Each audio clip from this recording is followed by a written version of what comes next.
able to be married to your best friend. So I'm a proud, proud, proud dog dad. Homegirl just he's about to turn 6 months. For those of you that have known me, you've followed our journey from just getting her to now she's about almost 6 months old. She's 6 months on Sunday, so we have a big old birthday party. And so I majored in biblical studies. I came to what was LPC, now LPU for my undergrad. I went over to APU for my graduate work, got my MDiv, and I'm currently applying for my PhD. So pray for me. We'll see how that goes. I've been teaching for the past 4 years. This year marks my 4th anniversary of being at Live Pacific. Absolutely love it. Wouldn't trade it for anything in the world, except for maybe, I don't know. You have to trade for a lot. But I've been a pastor for the past about 10 years. This actually, last year was the first year I've kind of gotten to take a sabbatical, but kind of jumping back into things, more focused at a smaller Hispanic church. And I absolutely obsessed with The Office. You'll hear a ton for again, those of you that have had me before, you'll notice this wall back here, Michael Scott's Office, obsessed with The Office, and I'm a music fanatic. Everything ranging from, we'll chop it up about Gregorian chants all the way through the classical period, medieval period, talking about, again, I was a music major for 2 years, and so yeah, just love, love, love music. Find it to be both therapeutic as well as just something that gives me a life, and so I'm very much fond of it, like a lot of us are. But yeah, I just find myself a little more obsessed with it. So email there again is going to be very, very important for you guys to know and to have somewhere saved, if not already pulled up. That if something comes up, please communicate with me. I had made mention of it last semester, and just to continue that, this, especially during times as they are right now, pandemic, just things, random things happening all the time. Please communicate. Like, this is the time to communicate these kinds of semesters. We don't have the privilege of being in class and you'll see Partita on campus, or you see them randomly reading a book or doing just randomly walking around. So please, please, please communicate with me. Reach out through email, set up a Zoom meeting with me, and I'll talk through that in a little bit. But this is, again, I want to encourage you guys to communicate with me. Something comes up, there's a tragedy that happens, computers being funky. I know accidents happen sometimes, breaks, whatever it might be. Just let me know. And again, I do want to encourage you guys that if something's going on personally, that you just need somebody to talk to, I'm here both as a professor, and also as again with having experience as a pastor, that there's no reason why to suffer alone. And so I want to encourage you guys to reach out, and to be able to make a connection. And especially, I understand that it's very difficult to focus on your academics when there's a lot of personal issues going on, whether it be with family, with health, mental health, whatever it might be, spiritually, academically. But just, again, do reach out for help if that is the case, this semester especially. And so before you guys ask, that's homegirl right there. Her name is Cami. She's got 2 split names. Another nickname for her is Tammy. Our niece can't say the K sound, or that kind of like K sound, so she says it in T, and so she says Tammy.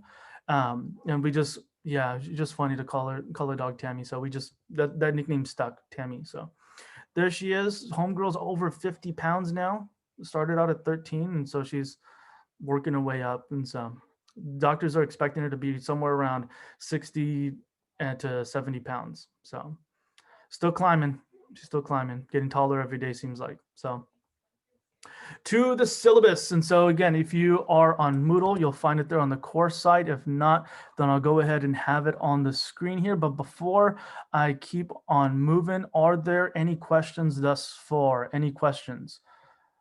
And again, for those of you that don't know me, I'm the kind of professor, you can stop me mid-sentence. I might have to finish my sentence, but you can stop me, say, hey, Partita, shut up for a minute. I got a question, or hey, I got something that this is weird, this is ambiguous. And so do not hesitate to either stop me mid-sentence or be like, hey, slow down, or just throw something in the chat and I will respond. So. Can I ask a question, Professor? Go ahead, Jasper, what's up? Do we have any, do I need to get any books for this class? I'm sorry, I'm like kind of new to this whole, I'm like first year, so it's like, yeah. No problem. Yeah, that's actually a great question. I'll go ahead and talk about that when we get there. So I'll get to that question soon. Yeah, I'll be addressing that. So Let me go ahead, open up this course outline, and we'll move through this quick. You guys have done this 1,000 times the past week, and so I'm counting on you guys as having kind of gone through it on your own. There's just a few things that I need to go through specifically with our class. And so, again, this is the Pentateuch. Again, 101A. Make sure you're on 101A on Mondays. The course description, a study of the first 5 books of the Old Testament. So we have Genesis, Exodus, Genesis, Exodus, Numbers, Leviticus, and Deuteronomy. So we'll be looking at those 5 books specifically. And this course focuses on the Pentateuch's literary and structural nature, its historical and cultural settings. You will be relying a lot on, if you've taken cultures or you're taking cultures, there will be a lot of interaction with that class. Because again, we're looking at the historical and cultural settings. I'll do as best I can not to have too much overlap or redundancy where it feels like you're just, what's the point of taking these 2 classes? And so I'm going to do my best to limit that, but there will be some instances I will say, hey, you guys remember in cultures, you guys talked about this in cultures. And so you will be pulling back and forth between the 2 classes. So, and its content and theology. Special attention is given to understanding the God of Israel, creation, humanity, salvation, covenant, and law. This course also examines various theories of the Pentateuch's origin and development. And so, in relation to the university statement of mission, this course helps to fulfill the mission by giving the student a foundational understanding for the whole of the Old Testament along with the Christian faith. The Pentateuch will be examined, with sensitivity to its ancient Near Eastern cultural context, along with a particular emphasis given to the important themes and theological concepts. Also, the class will enhance the students' personal understanding of God's character and prescribed character of his people as shown in the Pentateuch. So just a heads up here for credit hour policy, there will be between 2 and 3 hours. You'll find that if you take your sweet time on an assignment, you'll likely get to about the 2.5 hour mark. And again, this class has a lot of elements that have been simplified. And so you'll notice that it won't take that long. You're going to be spending a good chunk of time reading. But as I always say, your time is best spent. Read the questions first in order to focus your reading, because otherwise you're going to be reading the text and trying to remember what it was that I had asked you questions about. And again, to best make use of your time, which is often limited and pressed, I do want to encourage you to read the questions first. That's with any class, but even in this one is specifically to read the questions first and then take a look at your reading. So are there any questions thus far? Any questions? Any questions?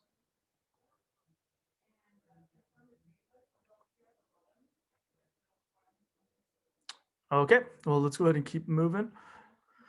And so these are what we're hoping for by the time you get out of the Biblical Studies program, but specific for this class, the course objectives, what we're going to be looking to do by the end of this course is one, articulate various proposals of the nature and development of the Pentateuch, which we'll go through a little bit today. Summarize the basic contents and structure of each of the books of the Pentateuch. Recall and articulate the literary structure of the Pentateuch. Demonstrate a working knowledge of significant and cultural settings of the Pentateuch. Recall and describe the various roles and significance of Adam and Eve, Noah, Moses, and Abraham and Moses. Sorry about that. Synthesize theologically the material acquired through the inductive method, which includes the evaluation of primary and secondary literature. Recall and understand the main themes of the Pentateuch, example given, God, creation, humanity, sin, and so on and so forth. You'll see a few of the themes there. You won't have to memorize these like you had to recall them in Biblit, but we are going to have them be used as our guides towards our understanding of what we're going to be spending a bulk of our time as we're working through the first 5 books of the Bible. And lastly, creatively and with humility, apply the principles of Christian living and church life found in the Pentateuch to his or her own life or ministry and vocation. And so course textbooks. So this, what we're talking about, the question that you had, Jasper. So these are the 2 textbooks. If you are a hard copy person, I highly, highly encourage you to get your books if you haven't gotten them already. I am a nerd by just, it's in my DNA, just being a nerd. And so I love having paper to have my hands on, to scribble on, to underline, to circle, to have cracked open as I'm doing homework. It's not, I know it's not the most convenient for people, but that's just what works best for me. If everything's online, I get super distracted. So um, that's, so I encourage you to get those. If, again, if finances allow, if you are more of an ebook or audio person, you will notice on our class, I'm going to bounce back a little bit so you guys can take a look. You'll notice that the ebooks are available here on the course website. So you'll go to course information right here at the top. You'll see the welcome online classroom. Heads up, if you ever, you don't need to re-find the link. If you just go to this link, it'll pop up and then you'll be on the class, showing up on time, every single session, ready to learn from whatever Partita has to offer. And so underneath here, you'll find the library generally, and then more specifically, you'll find the links to the book. These are going to be the two that we go back and forth with the most. And a bulk of your readings are going to be pulled from these two. But So, Professor, sorry. I just wanted to make sure. So those books are the 2 required ones that we need? Yes. So they're linked right there. Yes, sir. Oh, okay. All right, cool. Yeah. So, yeah. So if you're an ebook kind of person and you just like to keep it all in one spot, there you go. No reason to spend the money. But again, if you are a person that needs to have in front of you, I do encourage you to go out and buy it. These are books I have in my library. They've been super, super helpful. Have recommended them to other people. And again, they were really helpful in my time here. But you will notice here, so for week 2, I'll talk about this and when we get there, but if you go to the links here, what I do is I provide you guys the opportunity to go ahead and jump. It's just timed out, but let me refresh this guy. There we go. And then you click the link and it will send you to the exact page that you need to read. Partita has a warm place for all of you as students. And so what I did is I went through and I put the links on there for you guys to see. So again, you guys click on the link and guess where it takes you? Right to creation. And so you guys will just read through the article there. And so again, so all the links will be set up there for you guys to look through. Even if you guys go to Bible Gateway, you'll see again here. There's all the reading that's you guys are going to be doing. And so I've made it as easy as possible for you guys to not have to flip around to look for certain things. But again, if there's something you're looking for or want to go more in depth into something, here are the links for you guys. Are there any questions so far? Any questions so far?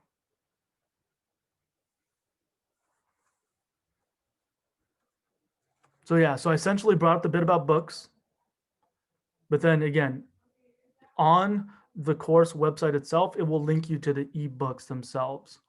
But again, if you have the hard copies and you have a preferred hard copy, you do have the page number and the chapter titles there as well for you guys to read through if that's your jam. So are there any questions thus far? Questions, comments, concerns? Hi. I don't know if I misheard you. Did you say that there were worksheets due? Was that like last week? Yeah, so we'll go through because we'll do a bit of an introduction after this, and you guys will submit the worksheet, and then the worksheet number 2. What we're going to do is that'll be due anytime this week, and you'll notice the worksheet itself isn't very demanding at all, and so you guys will have to the end of the week. The problem is, again, with not having class last week, we're backed up a little bit, so we got to play a little bit of catch up, and so yeah, but don't worry too much about the worksheets and being late. I'll talk through that with the assignments, and you guys will see some of the due dates. Are there any other questions?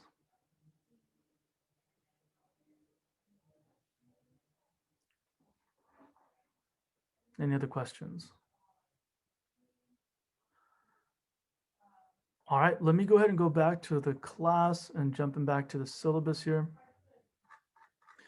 So those are the books. And again, made it as easy as possible for you guys to check them out and to see and to get your reading done. So course requirements, reading quizzes. There will be reading quizzes during the semester based on the reading assignments. And so again, I'll be pulling some questions from your assignments as well as from your readings.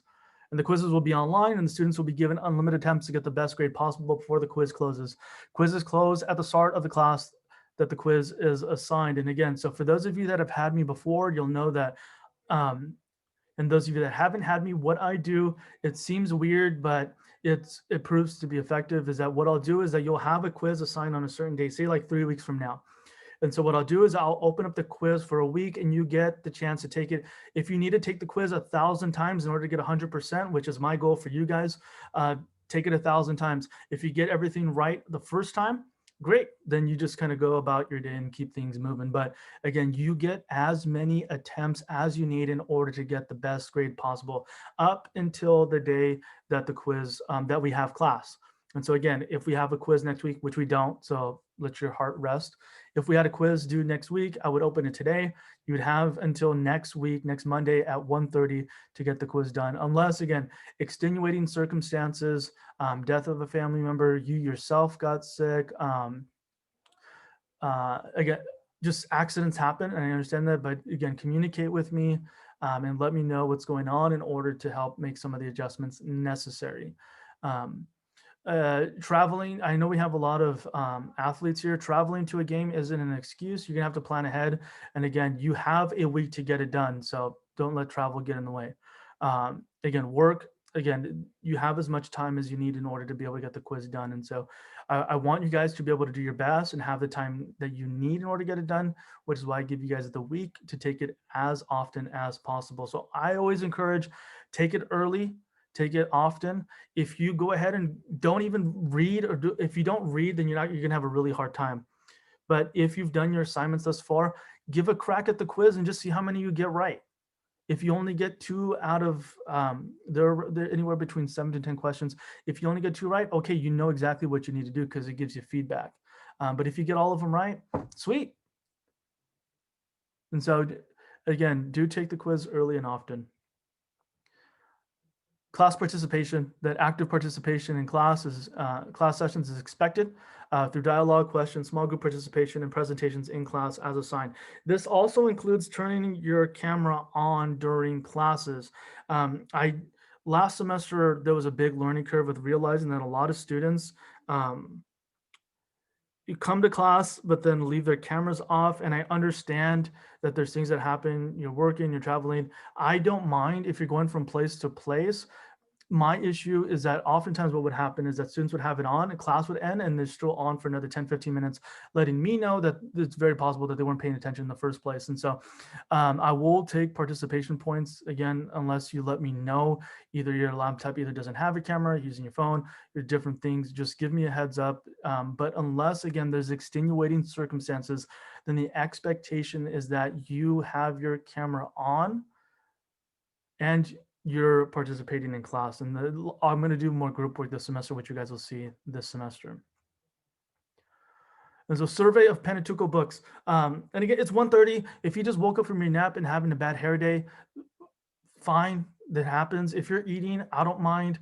If, again, there's a dog running around in the back, mine's is probably going to run around as soon as she's just got fixed. And so she's probably going to make an appearance once or twice this semester, much to all of our joy.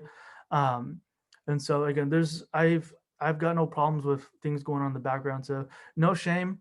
As again, just that's what I want to see more of in participating, especially again with last semester, just a lot of people checking out. And so I want you guys to be able to get the most out of your learning, and the only way that's going to happen is through your participation. This class is only going to be as good as you choose to participate in it. And so in order for you to both maximize your opportunity that you've been given, as well as to make this class the best class possible, both for yourself and your classmates, your participation isn't just encouraged, it's also going to be graded. And so just be a part. The survey of Pentateuch books. Students will read through the individual books of the Pentateuch, and then the books are listed there, and will be required to complete surveys of Genesis, Exodus, Numbers, and it's not on there, but you also will do one for Deuteronomy. that students will provide details regarding specific themes, characters, and events that are important for understanding the individual book and the Pentateuch as a whole.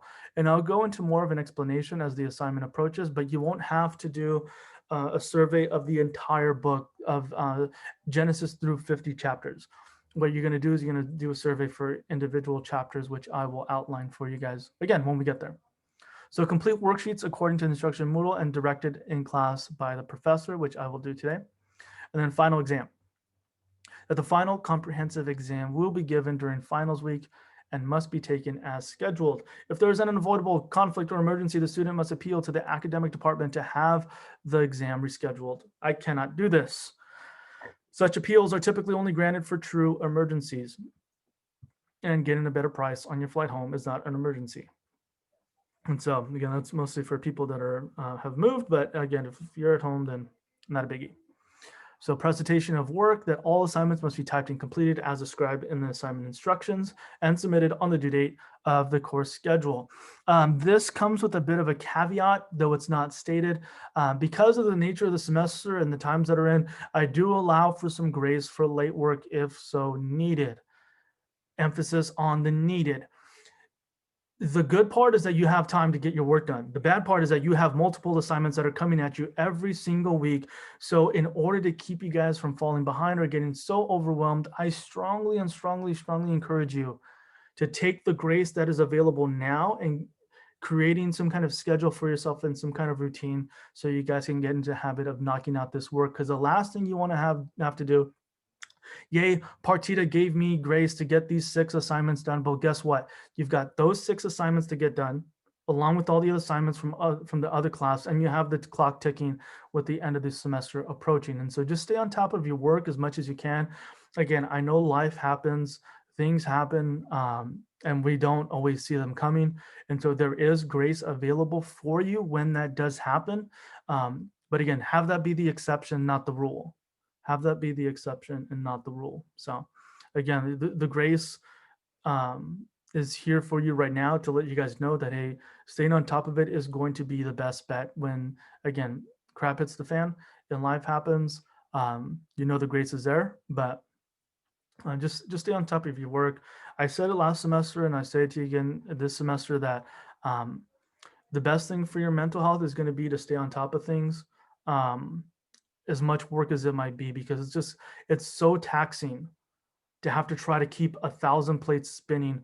Meanwhile, you're kind of just off trying to figure out the rest of life. And so just, yeah, stay on top of things.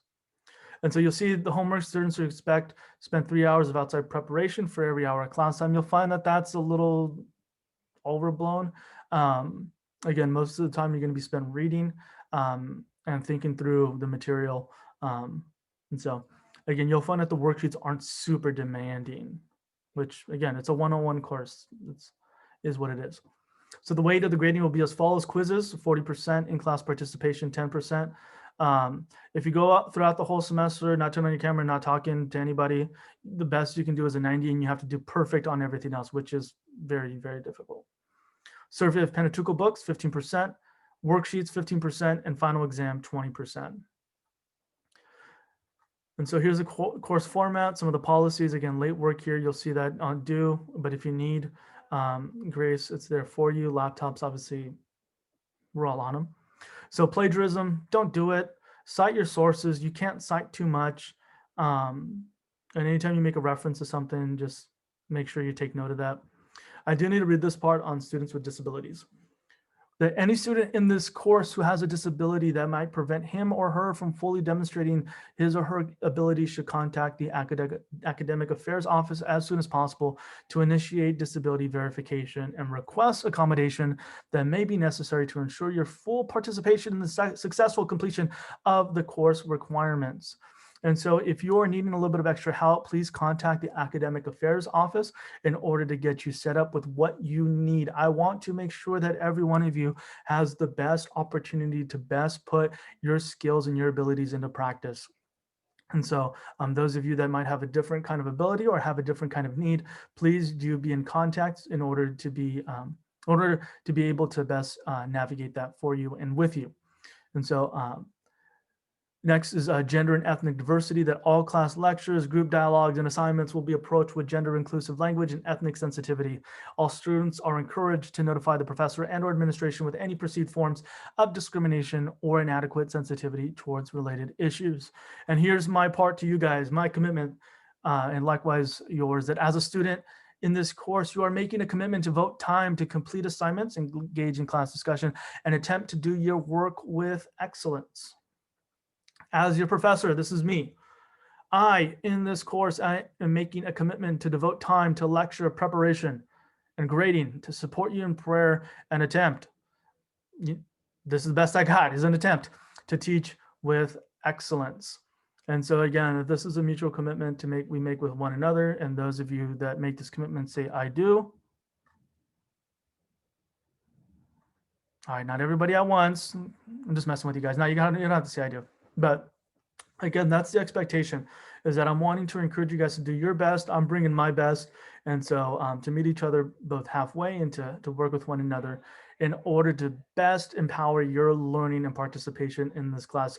You guys are spending too much money to walk away barely knowing anything about the Pentateuch. And so I want to empower you guys learning to make sure you guys are getting the most out of what you guys are not only paying for, but what you guys are investing your time, your energies, your efforts into. So I want to make sure that you're getting the most out of that. Are there any questions thus far about the course?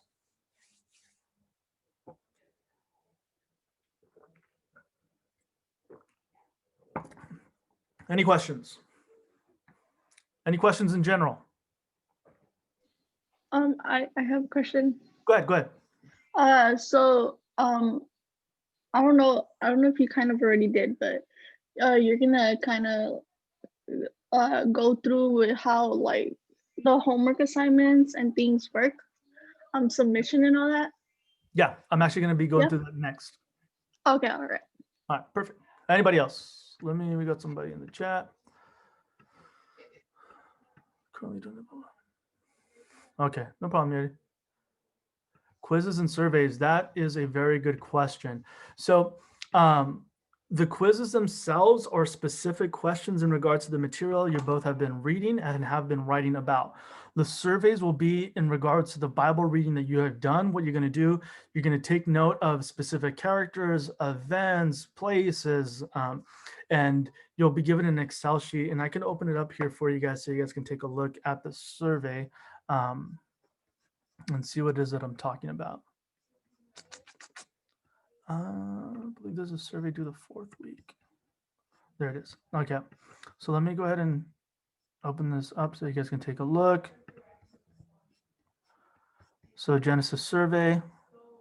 Oh, it hasn't been uploaded yet. All right. Well, you'll be getting an Excel sheet, and what you'll find on the Excel sheet is, let me hide this real quick. And you'll be filling in the Excel sheet with more specifics about what it is that you'll have read. And so I'll go ahead, I'll look for it during the break. It's in one of my files somewhere. I'll look for it during the break and I'll be able to show you guys what exactly it is. And again, it's on the specific chapters that you're reading. So you're not going to have to do an entire survey on Genesis 1 through 50. And so don't worry too much about that. So again, you'll be taking notes on Genesis 1 through 4 and then through 6 through 11. And then next week you'll see again. So you'll be taking notes on 12 through 15, 22, 24 to 48, and then so on and so forth. And so again, I'll be uploading the Genesis survey today. So it would be a really good idea that as you're reading through the chapters to take notes either off onto the side or actually onto the Excel sheet and then turning in the survey when it's due here in a couple weeks. So that answer your question, Taylor? Sweet. All right. Any other questions? Any other questions? We should all have access to the Moodle class right now, right? Yeah. Yeah. Do you not? I don't. I was trying to, when you sent the email, I was trying to go on the Moodle to like look at the syllabus and all that, but it didn't let me. Weird. So I thought I would mention that. Okay, let me go ahead and contact our Moodle person, which happens to be my wife, and ask her to see if you have all the verification and stuff like that. So Let me go ahead and ask her about that, and then we should be having you set up today at the latest after class. So,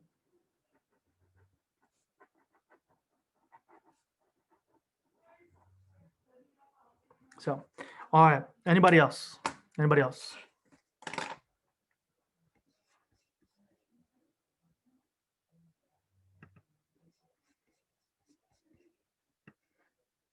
Any other questions?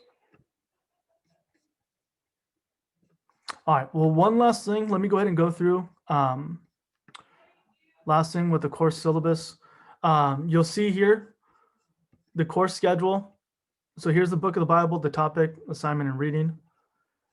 And so again, I cleverly had laid out, okay, this is going to be what we're talking about today, and this is what's going to be due for that day. So the day that something is listed, you'll find that it's at the start of every class period. So you'll notice worksheet 2, worksheet 3, worksheet 4, along with the book survey. But again, if you've been working on your book survey as you've been reading Genesis, no biggie. So again, Genesis 35, 41 through 46, you're not going to be doing the entire book of Genesis, just the chapters that you've read. You won't be doing the entire book, just the chapters that you read. And so again, so just to take note of, again, these chapters that are there.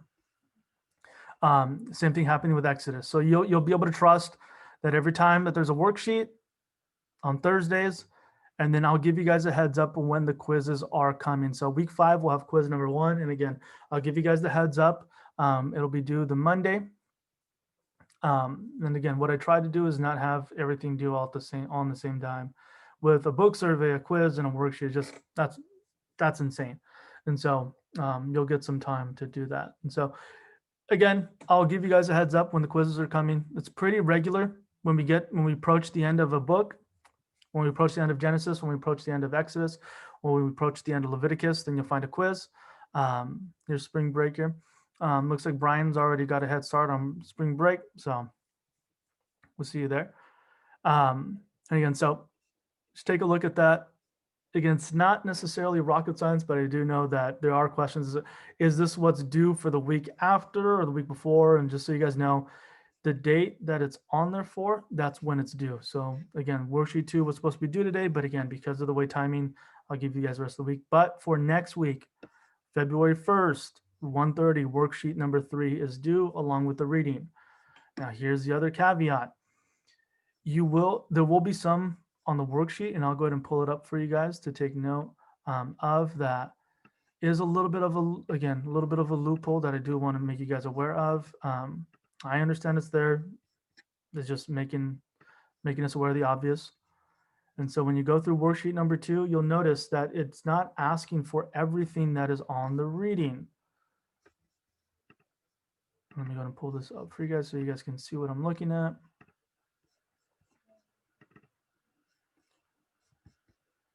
That it's not asking you guys, it's asking you about the serpent, thoughts on Baker's view, do you agree or disagree? And then define the term theomachy, and then identify 3 or 4 examples. Here's the thing. I don't have anything that says, hey, I read 100% of everything. I will have that on the quizzes, but again, that's for the past readings.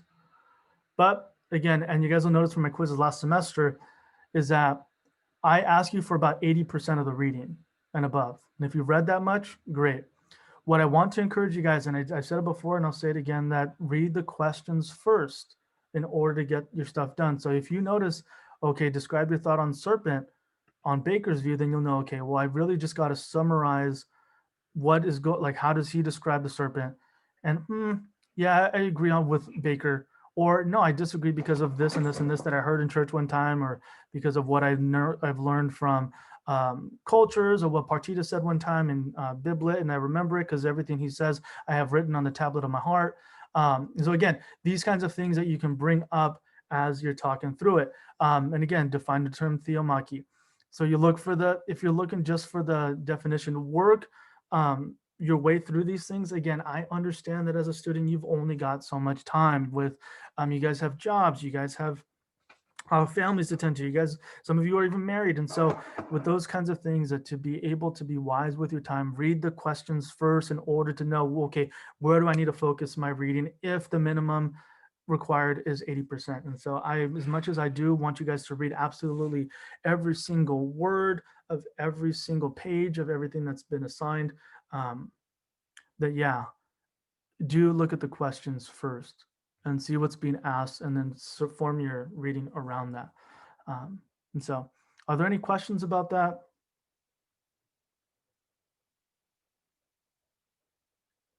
And again, I understand not every professor necessarily has the same kind of advice, but again, considering the circumstances that we're in, and just both with this pandemic and then again with just being a week behind, that we got to play a little bit of catch up.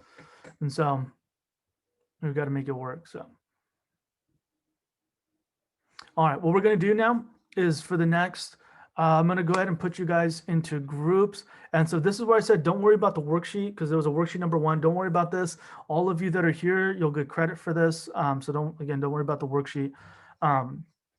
What I am going to do is I'm going to put you guys into groups, and let me go ahead and pull up this PowerPoint again so you guys can take a look at what we're going to be doing. Let me share this with you guys. All right. So you guys will be getting into groups. And what I want you to do is introduce yourself to the group. Even if you already know everybody, just say hi once again. So good to see you again. How's everything been? How's your mom? How's your cat? Whatever you want to ask about. Introduce yourself to your group, state your major, and then your favorite food. We get deep insights into the soul of an individual by finding out what is their favorite food. So mine is either enchiladas, they have to be homemade, or hot dogs. Don't ask why. It's probably because grew up without a lot of money, and so just hot dogs, for whatever reason, comfort food. Hot dogs and mac and cheese. And so that being said, again, so you can stare deeply into my soul, wondering why hot dogs and why enchiladas, but it's how we grew up. It's how we grew up. And so let me go ahead and send you guys again into groups. Again, you guys have about 5 minutes to do this. And so you guys are going to be able to share a little bit about yourself. If you don't have your camera on, either turn it on or say something and let your group members know that you're there. Don't be creepy. And just kind of hang out in the back, just listening to everybody else talk or not saying anything at all. And so I'm going to go ahead and get you guys into groups, and then we'll come back again in 5 minutes.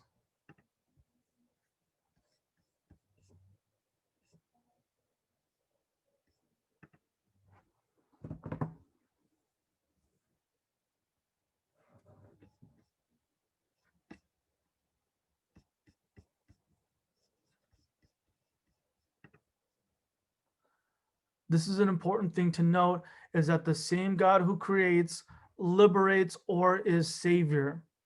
That we'll be talking about salvation in this class. And I know most of us who've grown up in church or have read through the Bible in any kind of way, or have heard about the Bible, that when we think of salvation, usually we think primarily Jesus on a cross.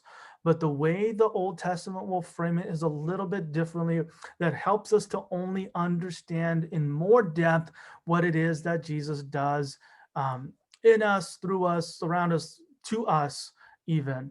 And talking about rescue and deliverance, especially shaped by the Exodus tradition, and to talk about redemption. You will have talked about this almost ad nauseum the last couple weeks of class in Bib Lit, and we'll be picking up that same theme in this class. We'll be talking about covenant, and we had talked about it in Bib Lit as well, talking about Noah, Abraham, and Moses specifically. And you guys will know that I hammer a lot on loyalty and obligation in relationship, that this is what faith looks like, is loyalty, devotion, single-hearted kind of obedience or obligation to this person you are in relationship with. And that covenant is the response to salvation or deliverance. That covenant is the response to salvation or deliverance. And again, we'll talk about that this semester. Professor, real quick. Go ahead. We have access to this PowerPoint on Moodle? Yep, it's under week 2 at the bottom of the page. Thank you. You got it. Any other questions? All right, a couple more themes. You have obedience and disobedience. And this in relationship is in the context of covenant, that this is in relationship to the context of covenant. You have blessings and curses, and we will talk about that as we get to Deuteronomy. Sin and holiness, and boundaries and purity. And we'll reframe the significance of these things because, especially in church, we run amok with these things. But we have to note the context in which we find these specific themes, these words in the passages that allude to them. And so helping to reframe for us what these things mean. And sojourning, the kind of wandering narratives, these narratives of Israel in the wilderness, and then hospitality laws. What does it mean to be a neighbor? What does it mean to be a neighbor? And so we're going to talk about what does it mean, because these first 5 books are compiled in what is called the Torah. What is called Torah. The Pentateuch literally means 5 scrolls, penta, meaning 5, and tukos from the Greek, meaning tool or scroll. So these 5 scrolls, these 5 books of the Hebrew Bible. Jews and Samaritans refer to these 5 books as Torah, means law or instruction. And this is a little misleading because Torah is often translated as law, mostly in Deuteronomy. Joshua as well, that this book of the law shall not depart from your lips. It's this book of Torah, this book of teaching, that it should be read more as instruction, like in Proverbs, that you have legal and didactic pieces or elements included within the Pentateuch. And what I mean by legal is that's referring to law, because usually what we mean when we say legal, we mean like, don't go over 40 miles an hour, wear your seatbelt, don't kill somebody, don't rob a bank, like those kinds of general, again, legal things that tend to get us into legal trouble. But this is more about how a society orders itself. How does a society order itself? And so those are going to be, again, those legal obligations that I will do this and you will do that. Kind of back and forth reciprocal relationship. And then didactic. That the Pentateuch is didactic, and what that means is that it's in reference to teaching. That again, with God being creator, that God is forming a people for himself. And in order to do this, in order for them to understand their place in the world, Yahweh is teaching the people in the way that they ought to go. That Yahweh is teaching this people in the way that they ought to go. And so again, that the people aren't left to their own devices in order to figure it out, but rather that Yahweh provides a guide for them to understand, for one, their own identity as God's people, and 2, to understand the nature and character of Yahweh. And this is most revealed in his actions. This is most revealed in his activity. Let me go ahead and go back to this. And so are there any questions before we take a break? Professor, I have a quick question. Go ahead. So you know those Old Testament like Jonah and stuff like that? Love it. Yes. This is what they were kind of preaching or teaching. Is this kind of what they were, teaching pretty much, or? Yeah, and so we'll talk about it when we get there, but when they talk about the book of the law, what they're making reference to is to Mosaic covenant. Mosaic covenant most specifically, and we'll talk about it again when we get to Exodus. But it's the obligation that the people have in the relationship with Yahweh that includes certain stipulations and certain expectations on the side of the Israelites. And so again, we'll talk about it because it's usually referring specifically to the law that's expressed, or Torah, the teaching that's expressed in Deuteronomy more so than Exodus. But Exodus does give us a kind of framework for us to understand. So when you have the prophets calling people back to the law, back to the Torah, back to Yahweh's instruction, it's usually a call back to Deuteronomy. And so again, you'll see that in Isaiah, you'll see that again in Jeremiah, you'll see that in Proverbs, that without This is a really popular scripture that I'm sure you guys have, a lot of you have heard, that without vision, the people perish. What that is in reference to is Torah, is to this these first 5 books, but most specifically Deuteronomy, that this Mosaic covenant, that without the Torah, without this teaching, that the people will perish. And so, yeah, that's what it's most specifically referring to. It's not necessarily Genesis through Deuteronomy as a whole, but more specifically what's happening in Deuteronomy there with the covenant and the expectations that are there. And so, are there any other questions, comments, concerns? Questions, comments, concerns?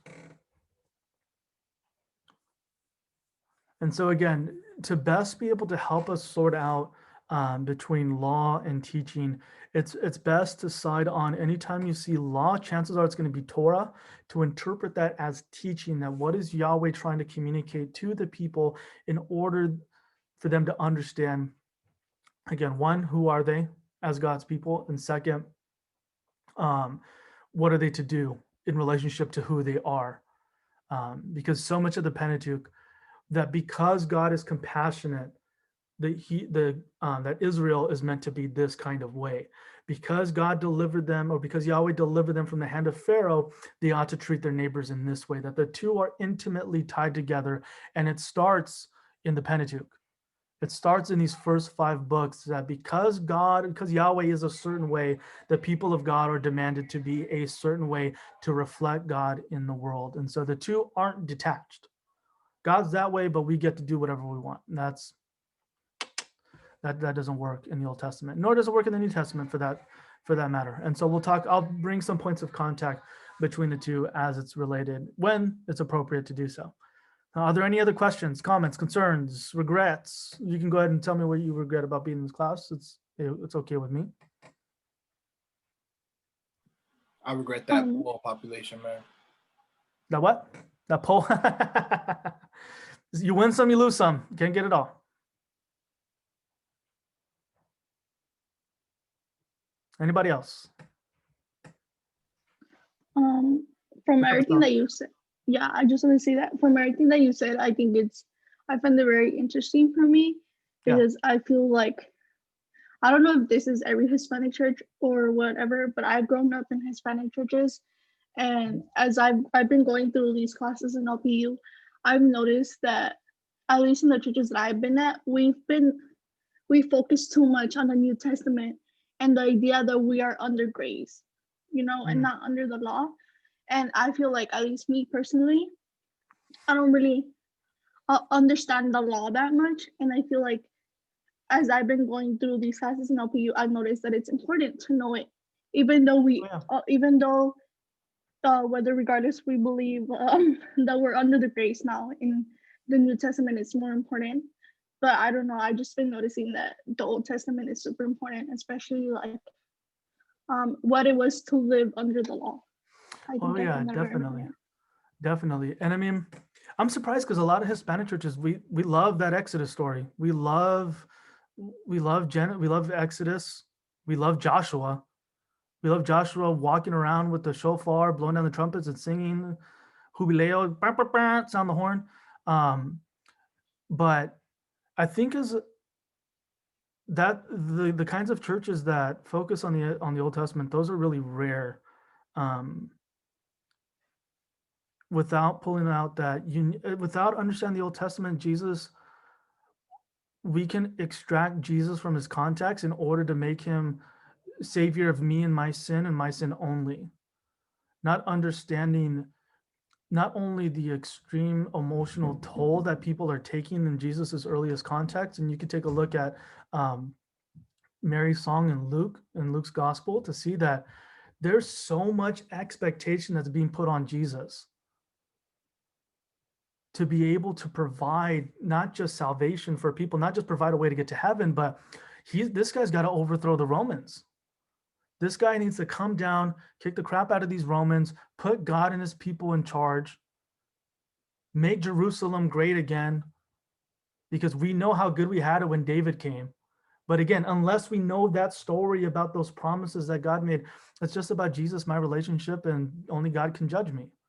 And when we reduce it to that, then that's when we lose so much, not just of the story of what God does in Jesus, but we also, it grows to be manipulative. And once we do that, we've created nothing but an idol that fits our convenient purposes. And so, I don't know, Jesus is ultimately more beautiful the more we find out about the different testaments and how much God is doing in Jesus through this story of the Old Testament and bringing these things about. And so we'll definitely talk about in the with understanding the Old Testament within its context. And just a heads up, I'm not going to be looking through every scripture and saying like, this is where Jesus is at, this is where Jesus is at, this is where Jesus is at, but rather within its context, what does this text have to say about God? What is this text still, what here still rings true for us today, and how it impacts both our reading in the text and our involvement in the world? Because I can tell you right now that there's a lot going on with Genesis 1 and 2. And again, just to throw it out there and let you guys get a break in a minute, the nature for community and relationships just out of Genesis 2. That it's not good for this male to be alone. And guess what? It's not good for females to be alone either. It's not good for any of us to just be stranded on our own island without the intimate link between one another. And that we especially when it comes to church and our spiritual lives, that it's just me and Jesus. But that what Genesis provides to us is that there's something rich that God provides when we get to do life within a community. And it's not just about being in a marital relationship, but having people that we walk with along with God. That it's not just me and Jesus doing our thing, that it's me and a friend, me and a couple friends, it's me and these people that God has placed within my life in order that's helping me be more like God within the world, to reflect the image that God has made me in. And again, that's nothing out of the New Testament. That each of us are intimately knitted and created for relationship. And so it's just, but trauma happens, hurt happens, betrayal happens, that demands forgiveness, that demands grace in order to help sustain these relationships, because relationships are work. Relationships are work. And that's what COVID has shown us. That it doesn't just happen. We don't just have the opportunities to meet in convenient spaces like churches and work and school to make all these kinds of things happen, but they take work. And studies have shown you don't need 15,000 best friends in order to make it in the world. You really only need 2 or 3 really good, solid relationships. And science says so. So I believe in science. You also get a lot of Nacho Libre references too. So you're welcome for that. So again, that's some of the work that we'll be doing within this class, of being able to, again, look at the Old Testament, specifically the Pentateuch, to see what's there for us as God's people, in the ways we can both understand ourselves, but even more importantly, to understand God's way in the world and God, who God is. So are there any other questions, comments, concerns, other than when are we going to go on our dang break?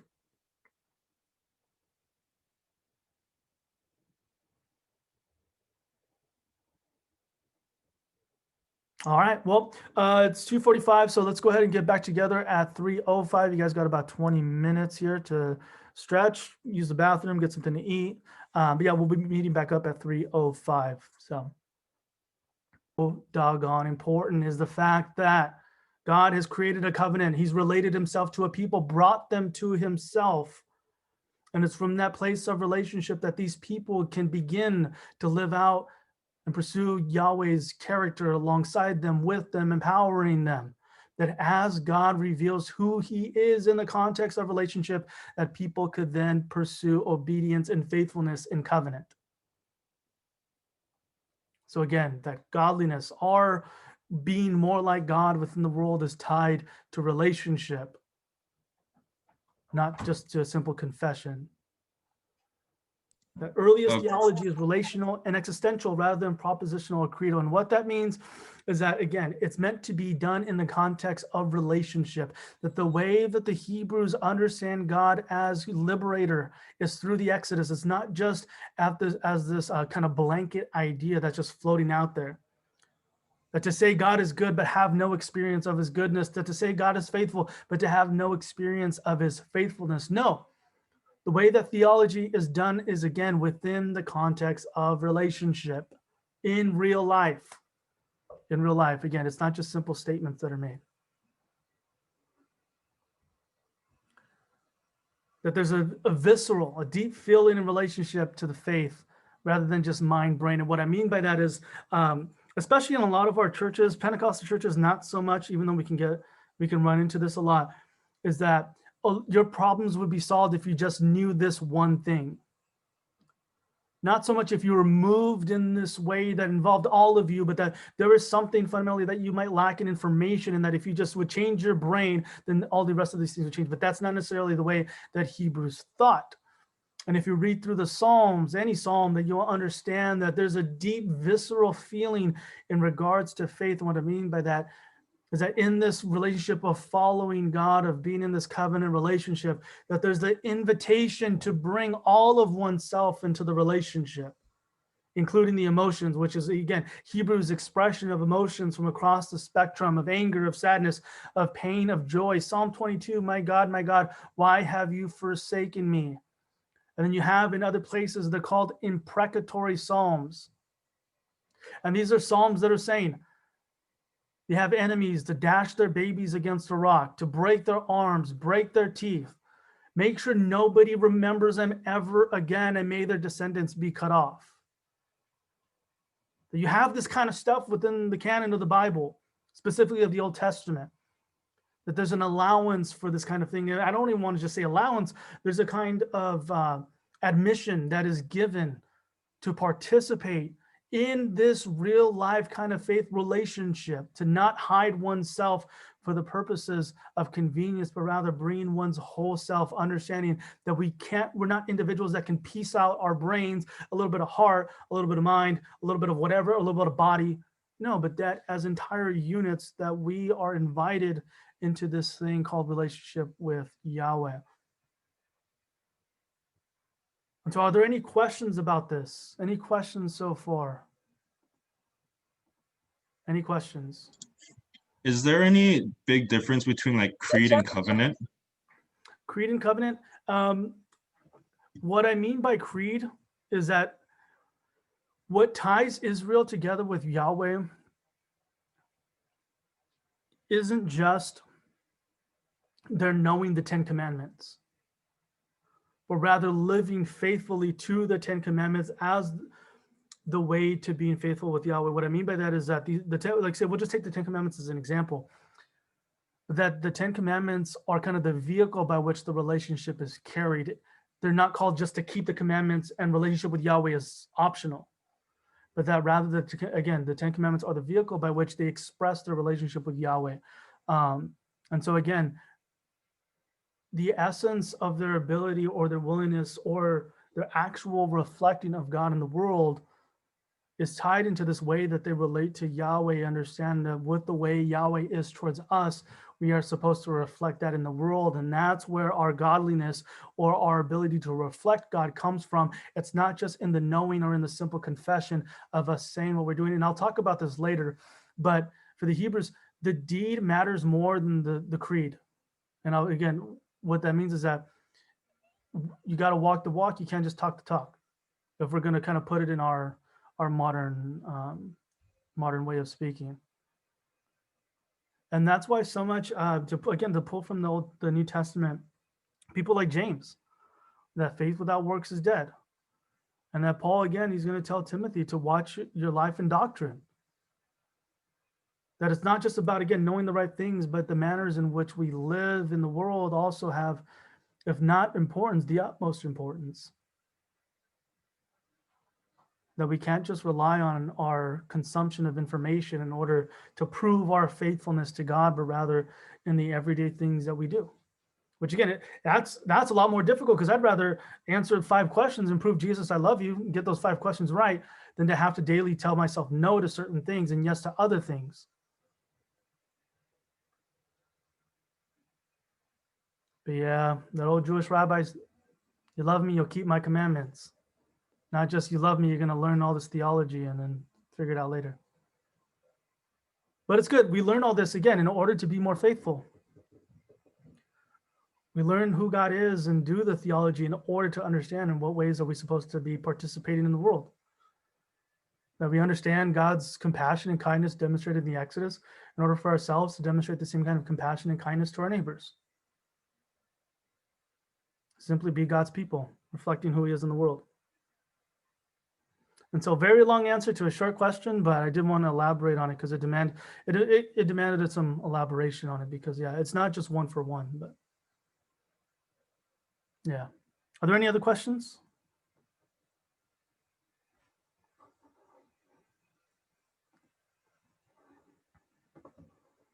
Any other questions? And just because I elaborate doesn't mean we're going to go over on time in class, so don't be afraid.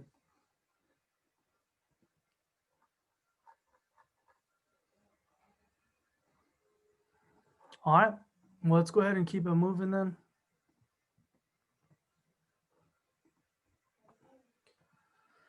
And so the way that these differences are going to be expressed is primarily two ways. One of them is block logic, and the other one is going to be through the use of poetry, through word pictures, and meditation. Let's go ahead and work through some of this. So block logic, excuse me. These are big concepts that are expressed in these self-contained units or blocks of thought that they didn't necessarily fit together in any obvious rational or harmonious pattern. That usually one side represented a human perspective and the other side divine. That you'll notice in some places of the Bible, especially when you're reading through the Old Testament, that as you're reading, it'll jump from one story to another story and it'll kind of detour in these different places. And that's because, again, that there's no dedication to just let me set up my introduction, let me state my thesis, and let me provide my 3 to 5 evidences supporting my thesis that will end with a nice clean summary and conclusion and then wrap the whole thing up. That's not necessarily what the Bible is trying to do. What the Bible is trying to do is weave together a specific narrative that is trying to tell us something about God.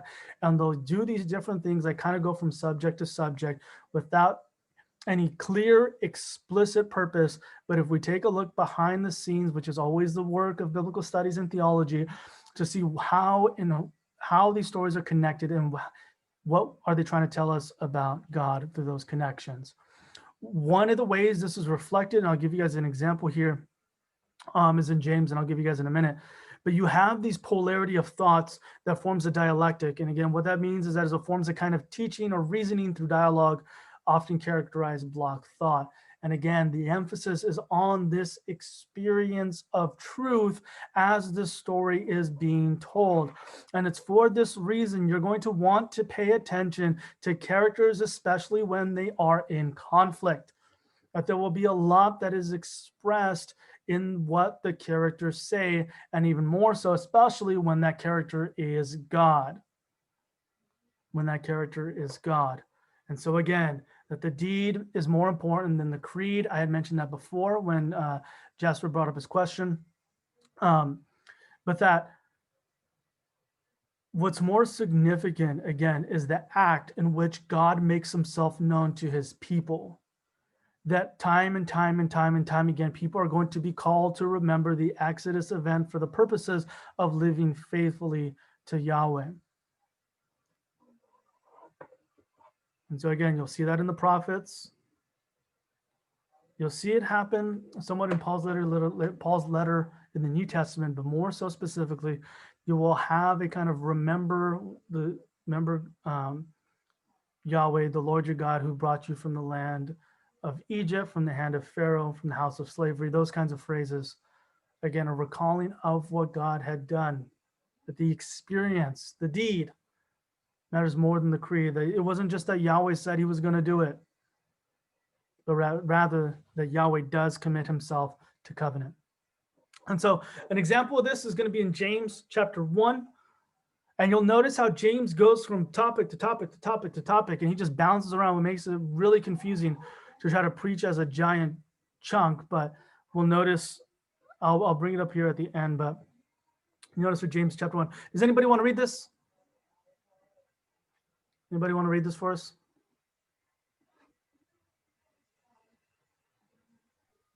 I can Whoever read wants it. to read it, just go ahead and go for it. My brothers and sisters, whenever you face trials of any kind, consider it nothing but joy, because you know that the testing of your faith produces endurance, and let endurance have its full effect, so that you may be mature and complete, lacking in nothing. If any of you is lacking in wisdom, ask God, who gives to all generously and ungrudgingly, and it will be given you. But ask in faith, never doubting, for the one who doubts is like a wave of the sea, driven and tossed by the wind. For the doubter, being double minded and unstable in every way, must not expect to receive anything from the Lord. Let the believer who is lowly boast in being raised up, and the rich in being brought low, because the rich will disappear like a flower in the field. For the sun rises with its scorching heat and withers the field, its flower falls, and its beauty perishes. It is the same way with the rich. In the midst of a busy life, they will wither away. Excellent. Thank you, Christian. So again, you'll notice here, facing trials, producing endurance, endurance, lacking nothing, lacking wisdom. Well, guess what? We're talking about wisdom now. But then you're not going to doubt. Why? Because then if you doubt, you're going to be double-minded, unstable. Let the believer who's lowly raised up, lowly boasting being raised up, rich being brought low, for the sun rises with its heat. So you see how James just bounces around from topic to topic. But again, if we were to take a step back, what James is trying to get at here is, what does it look like to live as a faithful follower of Jesus in the context of being persecuted? And so again, that being the broad theme, that this is how James begins to explicate or explain what he's trying to say, instead of just saying like, hey, if you want to be faithful during persecution, do this, this, this, and this. No, what he's going to do, he's going to bounce around from topic to topic and hope that we get it.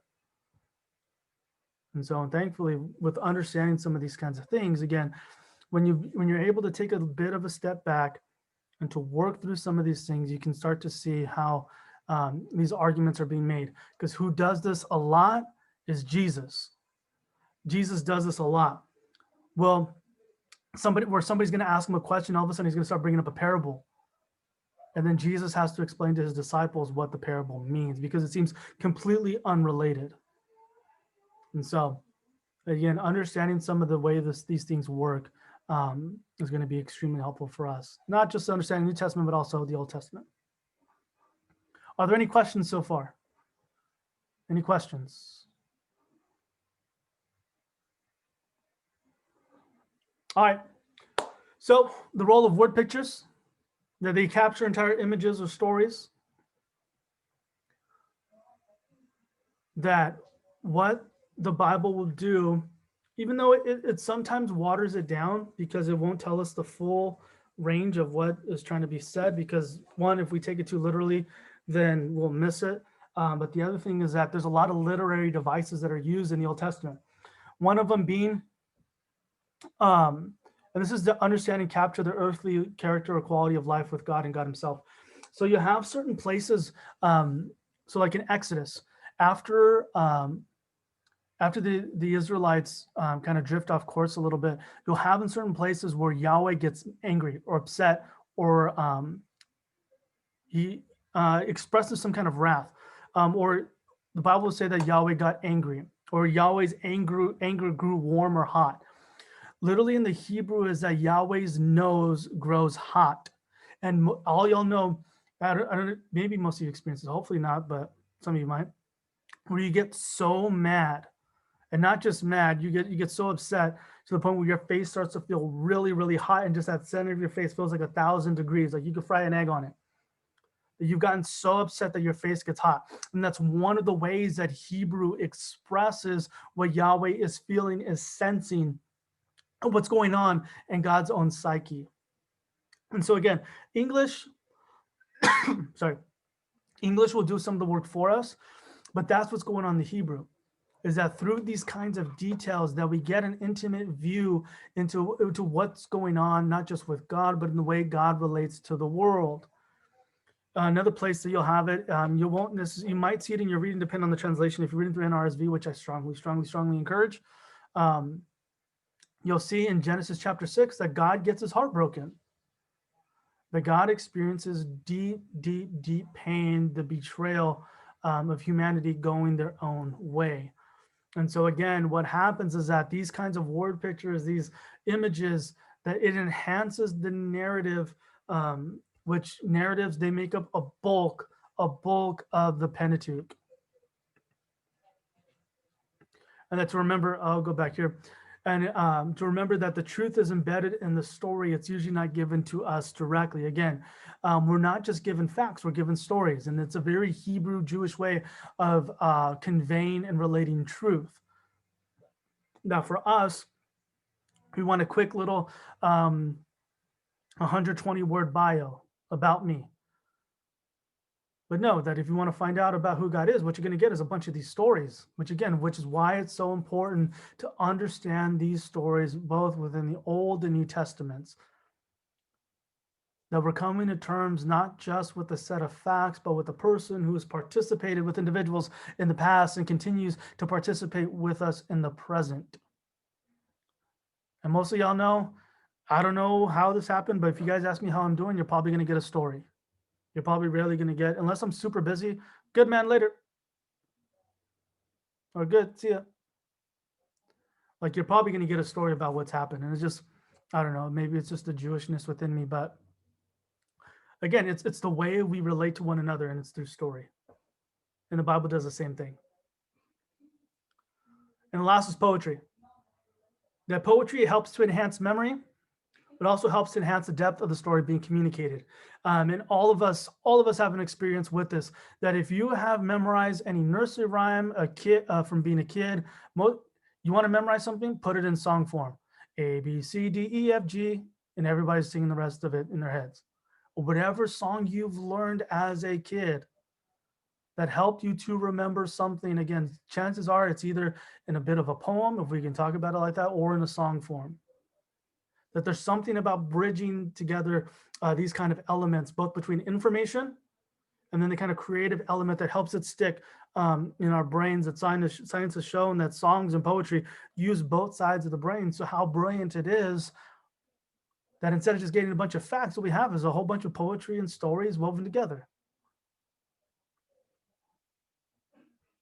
That it's the artists who put together these books, not just a bunch of scientists or Bible thumping nerds. Like it was a bunch of artists who put this thing together. And yes, there's a science to it, to language, to communication.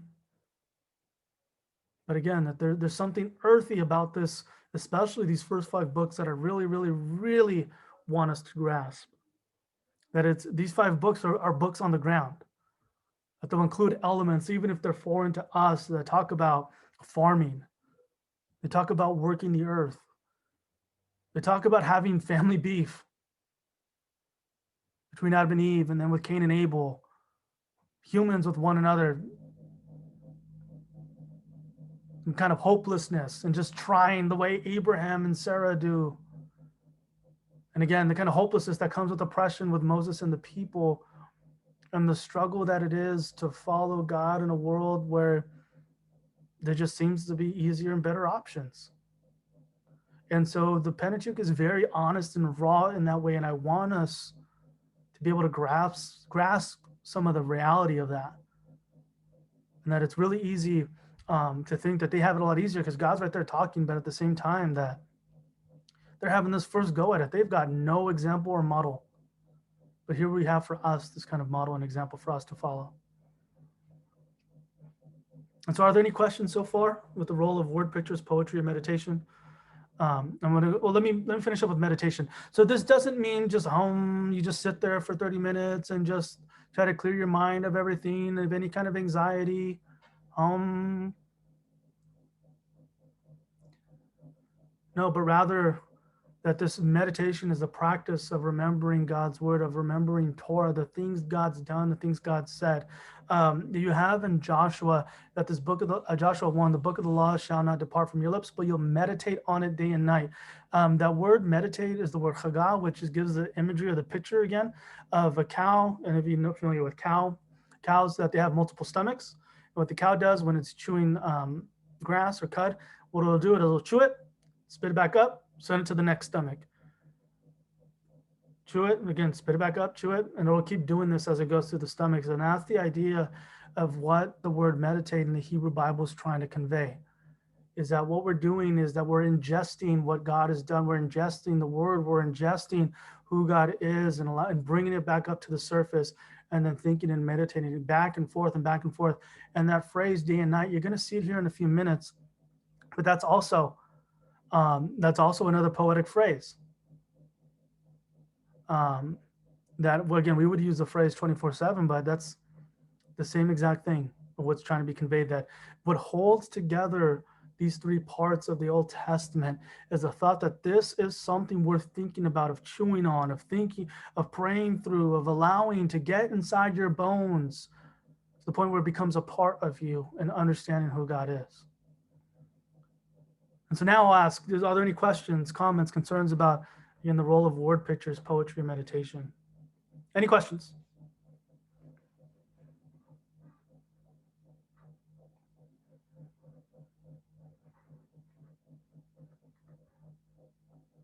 Questions. So again, a lot of this is introductory, but we're going to put into practice in a few minutes, in a minute here, actually.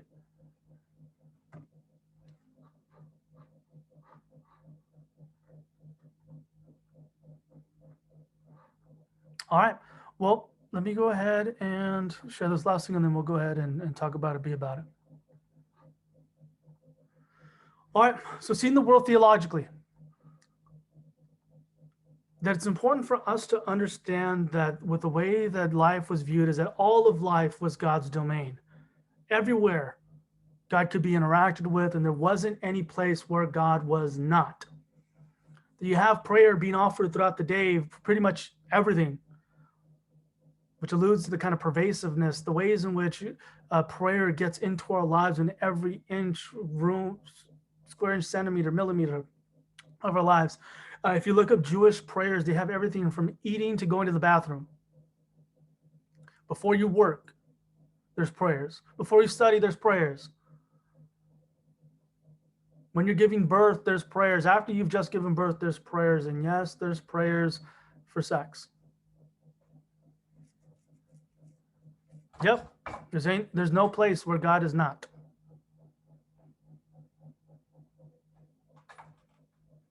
But there's a prayer thanking God for the gifts that it is for intimate relations with one another. And so again, that there's, especially when you're reading through Leviticus, this is really important to remember, because in Leviticus, that's oftentimes seen as the driest book in the Bible. Like it's like trying to chew on sandpaper.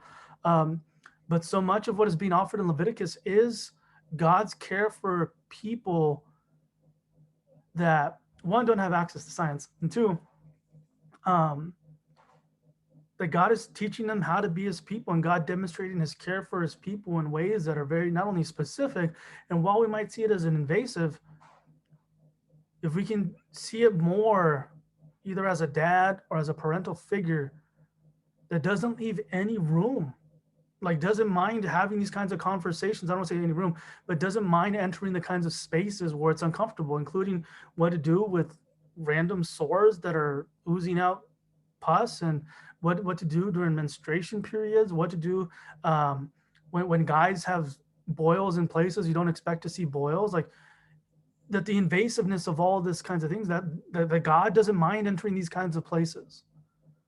And so if God doesn't mind entering there, how much more so that God doesn't mind entering the kinds of places where we have emotional, spiritual trauma, where we experience darkness, where we experience heaviness. And so again, understanding that all of life is God's domain. And that faith is a journey rather than a set of rules to be observed. That I'll bring this up more than one occasion, but that faith is best understood as a walk, and not just as this study hall where you just learning a bunch of information, but as you're walking, that you're learning, and as you're learning, that you're growing, and as you're growing, you're looking more and more and more like Jesus. I know it's New Testament, but still.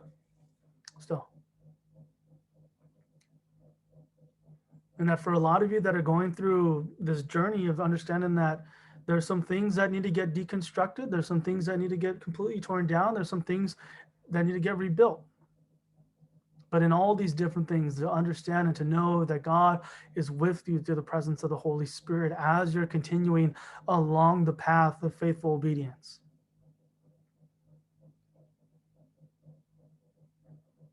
And so, are there any questions? Questions, thoughts? Thoughts. Always like to hear you guys' thoughts.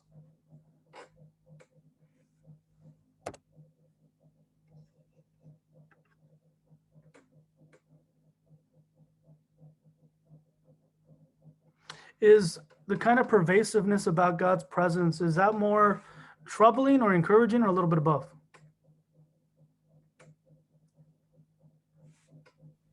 Encouraging. How so? Or why is that? I can't help but to one thing I constantly like, a cycle that constantly gets stuck in my mind is us without God is just not good. It's just really bad.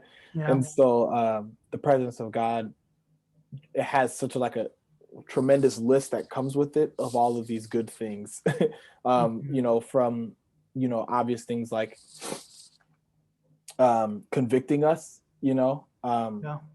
to miraculous things, like healing and stuff. And so it's cool. I also like just a thought about what you were talking about before, about how their culture really just I feel like when you're constantly praying about everything, like right before you do, like you said, before birth, after birth, before sex, I'm sure after sex, maybe during sex, like so on and so forth.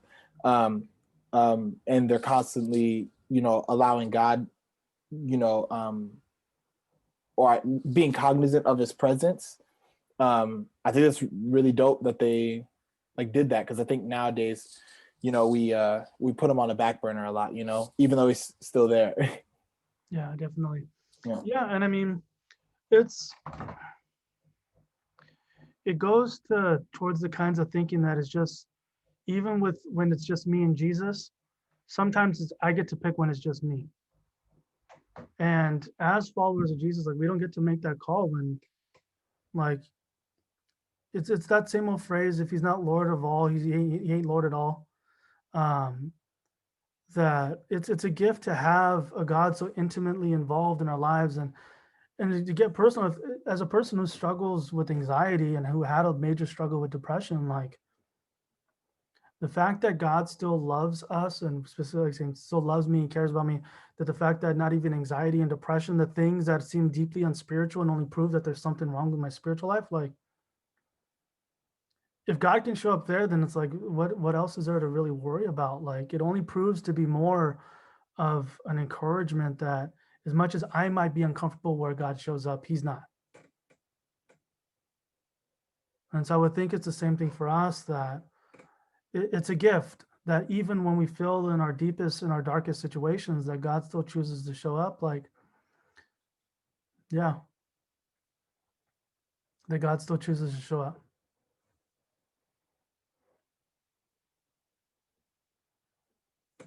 And so, any other thoughts? We got a few minutes here. We're going to do a little exercise. I think the comparison that you made, how you're saying God is in all these invasive places. He's also going to be there with your struggles and anxiety and all that. Mhm. And I feel like that's something that I learned kind of the hard way, because I did go through a point of how you said, anxiety, depression. But I was always the type of person that thought that was not okay, because God has given me this joy. I always thought that I always had to be okay. And I think that was encouraging for me, because I try to remind myself every day that we are still humans, and that those emotions are valid. We're humans and we have emotions. But I think it was encouraging for me, because it was just a reminder that it's okay for you to go through these emotions, but you know what? God is still there. Reach out to him. And I don't know, it just it's a reminder of that he's still there, and that he still cares, and that he still loves you regardless of what you're going through. Absolutely. At one point when I was I was a youth leader, worship leader at the same time, but really, really tired and probably overworked. I was burnt out. And the only thing I could pray for like 6 months was, Lord, help me. That's about as long as I could pray, as much as I can pray, as spiritual as I can pray. Lord, help me. Lord, help me. Because it was a dark place. Dark, dark place. Feeling like there was no help. And this is it. This is a church. This is ministry. This is what God has for me. But I was miserable. And that's as best as I could pray. But I can't tell you how many times, again, God met me in that. I want to say delivered me from certain places and people, but it was what it was. And that sometimes the most spiritual thing we're going to be able to offer is like a 1-sentence prayer. But to at least keep that 1-sentence prayer, that one line, that's all God needs is a little bit of a sliver to be able to meet us and to be able to pull us along and to meet us. And so, but all right. Well, let me go ahead. We'll go ahead and do this. So I'm going to go ahead and send you guys into groups. I'll give you guys about 5 minutes. Don't spend too much time. What I want you guys to do is read through Psalm 1, pull it up right now, and then take note of what in the Psalm draws on Hebrew thought. What in the Psalm, draws on Hebrew thought. That truth is experienced, lived out. Note visceral emotional language, block logic, kind of bouncing around, or any word pictures, poetry, meditation, and then pick a person to explain your findings. And so again, read through Psalm 1. You don't need to take note of everything that's there. You might notice a few things, or you might notice one thing. But do note what the Psalm is doing that incorporates what we just read through and what we just talked about with the Hebrew thought and what and how they communicate truth. What do you mean when you say pick a person to explain your findings? Yeah, I'm gonna send you guys into a group right now. And so if you guys have somebody you want to pick, it'll make our time, it makes our time go a lot quicker when you're like, yeah, you got to talk, dude. Let me go ahead and. All right, and I'll go ahead and open these guys up. All right, again, I'll give you guys about 5 minutes. So again, don't overthink it.